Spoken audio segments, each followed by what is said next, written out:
Hi everyone, Dr. Laura Neville here. I thought I'd do a little informal video today for you.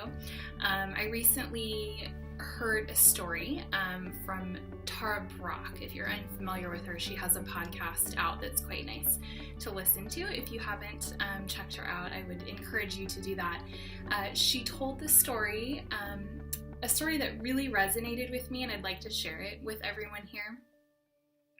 There was a young mother who was really into eating healthy, doing the best she could for herself and her young son. She was a single mother, ate organic food, the whole thing, cooked from scratch most nights. There was one night in particular where she just was really exhausted. Work was crazy, there was a lot going on, and so she decided, she just really didn't have the wherewithal and the energy to create a meal that night, and so reached into the freezer and saw a frozen pizza.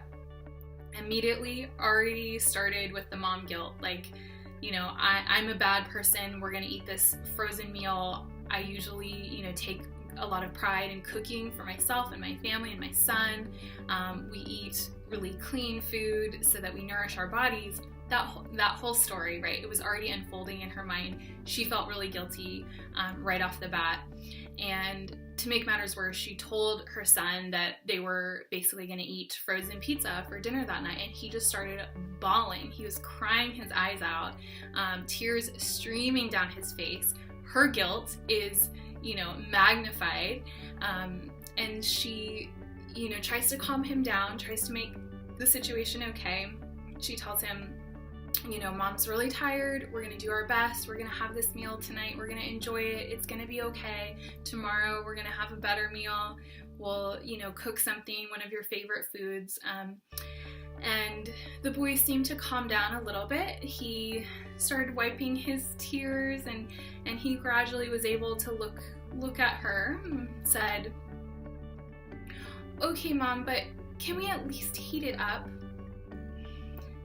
So this story resonated with me because I just thought, wow, how often do we create this story in the back of our mind that just kind of takes off and gets a life of its own? We catastrophize things that don't need to be, and we don't even really realize that we're doing it unless we're very active in kind of noticing that and taming that. So I encourage you to try to do that for yourself too. If you ever find yourself making potentially a mountain out of a molehill, remember that story and just laugh, because we're wired for survival. We're wired to basically concentrate on danger, on negative things, moving away from pain, from fear, all of that stuff. So it's really easy for us to do that, and it's almost like a default setting for us unless we're actively trying to do the opposite, to think about the positive stuff, to know that things are okay. We're often so much more okay than we realize we are, right?